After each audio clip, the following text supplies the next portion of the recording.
2026 সালের ফেব্রুয়ারির প্রথমার্ধে অনুষ্ঠিত হতে যাচ্ছে ত্রয়োদশ জাতীয় সংসদ নির্বাচন। নির্বাচনকে সামনে রেখে রাজনৈতিক অঙ্গনে ইতোমধ্যে জমে উঠেছে প্রস্তুতি ও আলোচনার তীব্রতা। নির্বাচন কমিশন, সরকার ও আইন শৃঙ্খলা বাহিনীর পাশাপাশি বিভিন্ন রাজনৈতিক দলও মাঠে নেমেছে নিজেদের অবস্থান শক্ত করতে। নির্বাচন যতটা অংশগ্রহণমূলক ও স্বচ্ছ হবে, ততটাই সুদৃঢ় হবে দেশের গণতন্ত্রের ভিত। এবারের নির্বাচনের অন্যতম আলোচিত দিক হল বিএনপি ও তাদের যুগপৎ আন্দোলনের শরিক জোট গণতন্ত্র মঞ্চের সমন্বয় প্রক্রিয়া। বিএনপি ইতোমধ্যে দলীয় প্রার্থিতা চূড়ান্ত করার পাশাপাশি শরিক দলগুলোর সঙ্গে আসন বণ্টনের আলোচনা শুরু করেছে।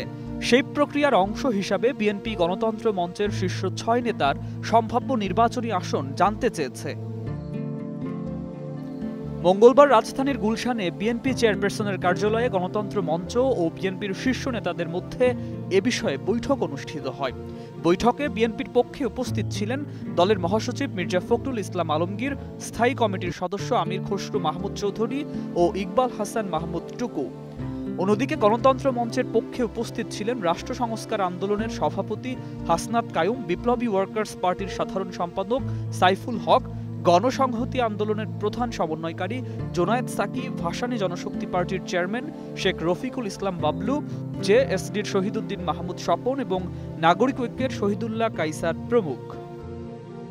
গণতন্ত্র মঞ্চ ইতোমধ্যেই ঘোষণা দিয়েছে যে তারা 300 আসনেই প্রার্থী দেবে। গত 9 অক্টোবর প্রকাশিত প্রথম দফার তালিকায় 142 আসনের প্রার্থীর নাম প্রকাশ করা হয়।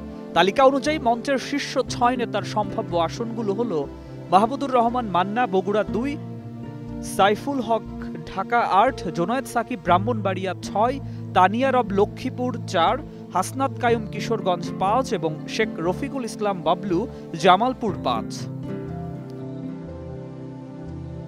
উল্লেখযোগ্যভাবে জেএসডির সভাপতি আসম আব্দুর রব এবার বয়সজনিত কারণে নির্বাচন করবেন না। তার পরিবর্তে লক্ষ্মীপুর 4 আসন থেকে নির্বাচন করবেন তার সহধর্মিণী তানিয়া রব। বৈঠকে আলোচনায় উঠে আসে নির্বাচনে জোটভুক্ত প্রার্থীর নিজ দলের প্রতীকে নির্বাচন করার বাধ্যবাধকতা সংক্রান্ত আরপিও সংশোধন অধ্যাদেশও।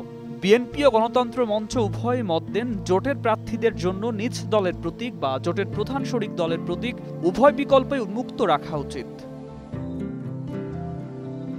নির্বাচনের উত্তাপ যত বাড়ছে ততই সরগরম হচ্ছে রাজনৈতিক অঙ্গন। একদিকে জোটের ঐক্য ও সমন্বয়, অন্যদিকে আসন বণ্টনের কৌশল, সব মিলিয়ে জমে উঠেছে নির্বাচনী মাঠ।